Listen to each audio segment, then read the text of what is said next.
Alright, hey people, today we're going to be talking about SRAM's guide brakes and specifically how to bleed them. When you're out attacking the trails all year long, air tends to kind of get into the system and you'll start getting this kind of squishy feel to them and they won't be as responsive as they used to be. And it could be a couple factors, maybe your pistons aren't actuating, maybe your brake pads are worn out, or it could be you have air in the system.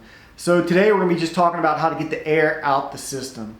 Alright, it's pretty easy to check brake pads. You can just look down in there and see if they're worn out. But getting the air out of the system can be intimidating to a lot of people. But by the 5th, 7th time, you're going to feel like it's no big deal. Alright guys, so let's go ahead and get started. Let's find out what tools we need and get this job rolling. Alright? You will need some tools to get this job done today. You'll need protective equipment for your hands and eyes. A 2.5 millimeter hex. And this is to release that retaining bolt on your brakes. A 4 millimeter hex. This is to loosen your bleed port valve on your caliper. You'll need the T10 Torx. This is to loosen the screw for your bleeding port on your lever. And this is to adjust your lever, T25, if you want to. When we set up our bikes, we often have our brake levers in a downward aim position. This will allow you to kind of just raise it up to make sure you're getting all the air out the system. You'll need the SRAM bleeding port syringes.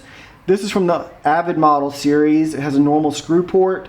And then the new guide system upgraded to this bleeding port edge, which makes the whole bleeding process a lot simpler. You'll need a torque wrench to tighten all these small bolts back down. It's not necessary, but you don't really want to be hulking down on these tiny screws in this system. You'll need brake fluid, .5. That's why you need protective equipment. When you're working with .5 fluid, it can be corrosive. You don't want it on your hands and get in your eyes. Some water to clean up any mess you make, and some brake cleaner in case you do get any fluid on your rotors. All right, now it's time to start filling our syringes. The side that's going to attach to your caliper, you're going to want to fill it 1/4 of the way full. And the one that attaches to your lever, you're going to want to fill it 3/4 of the way full. We're going to go in, we're going to fill it up. Again, 3/4 of the way full.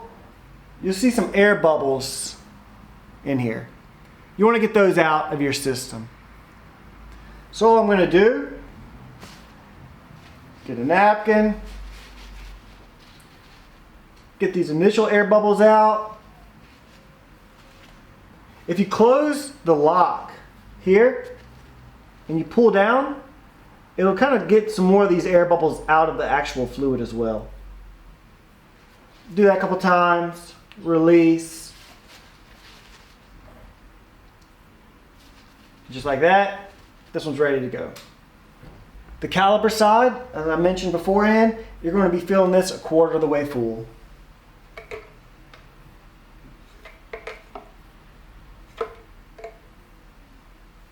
Again, we're going to get some of these air bubbles up and out.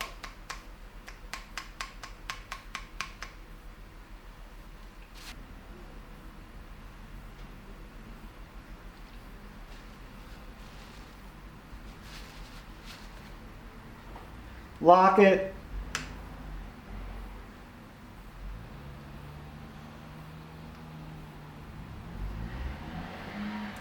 All right, now the syringes are ready to go.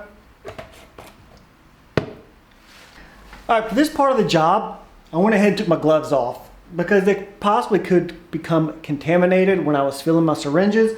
And when I'm removing my brake pads and my wheel, I don't want to be adding those contaminants to my system, okay? Rock them mookies, son.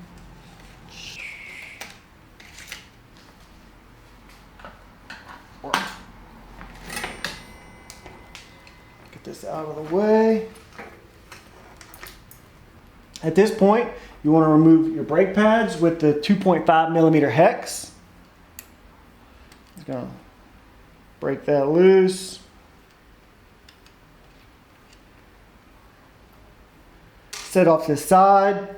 Your brake pads, you want to put in a different area, not located near the dot fluid. I'm going to set mine up on this lamp. And then now that we're going to need to insert the brake block, the bleeding block. And this is arguably sometimes the hardest part of this whole job, is inserting this, because your pistons might be out slightly and getting them pushed back into a right place can be a task. I use this old Avid block I had. It's slightly smaller, and I use it kind of like just push them back in. There we go. Let's go ahead and attach the syringe and then move to the lever. Now that we got the wheel removed, the bleeding block in, it's time to go ahead and install the first syringe. So this is your bleeding port edge right here on the caliper. And so we're going to remove this little cover here. Set it off to the side. You want to open this port up. So this is where the 4mm comes in place. So you're going to go ahead, insert it, rotating counterclockwise. You want to open the port and then tighten it slightly. Take your syringe and you want to insert it until it clicks. Now we're going to go up to the lever side. Okay, before you start bleeding your brakes as well, you want to check and make sure that your handlebars are set appropriately. I don't have a contact adjustment level, but if you did, you want to rotate it away from the arrows where it's pointing all the way. And this, you want to make sure your lever is 75 to 80 millimeters from the midline of your handlebar. I'm at about 78 millimeters, which is perfect. Now let's start the process. So what I did a minute ago is I went ahead and raised up the front of my bike and lowered the rear, and that'll make sure that the air wants to move towards the front, so I can come out this bleeding edge. But first I'm going to use this T25 to loosen my brake handle and elevate it slightly where it's level. Here. T10 to open this handle here.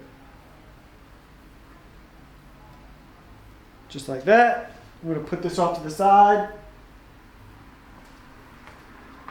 and set it up here. Okay, now we start the bleeding process.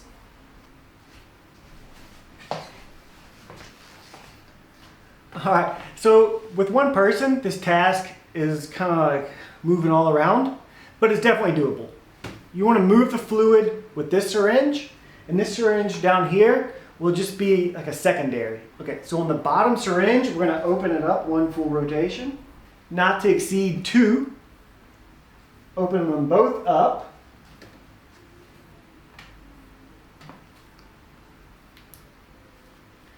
And then we're going to hold each syringe vertical. And I'm just going to push down here. And I know it's difficult to see, but this bottom syringe, the fluid is passing through the system and up and out. And I actually did see some air bubbles come and enter the bottom syringe. And then from here, what we're going to do is I'm going to pull this syringe up, creating a vacuum, which will pull the fluid back from the caliper up to the lever. I don't want to push the fluid from the caliper to the lever with the bottom syringe, because that could push the syringe, it could dislocate it from the caliper. So what I'm going to do is I'm going to create a vacuum here.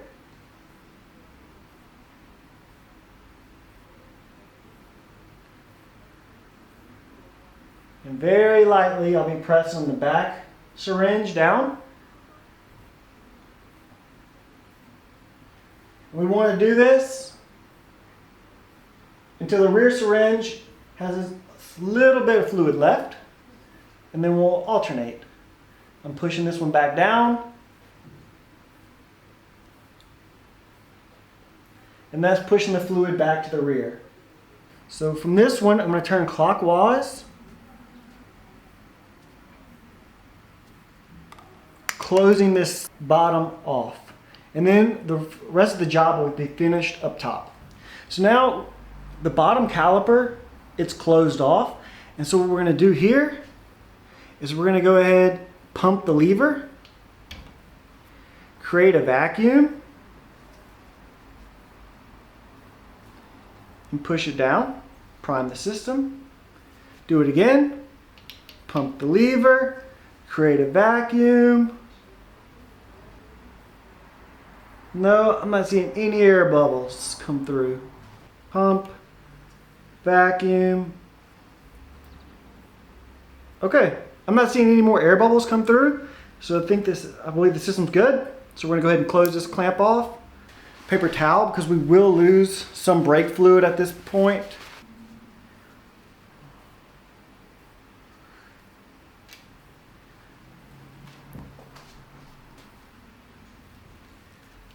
Close down the system. This is why you have your water bottle as well.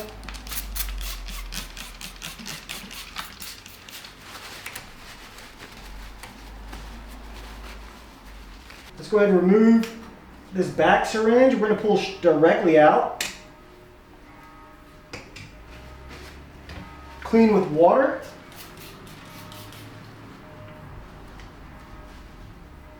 Any excess dot fluid. So now the system is pretty much done. All we have to do is put the bike back together. We need to reinstall our brake pads, reinstall the rear tire, and then be good to go.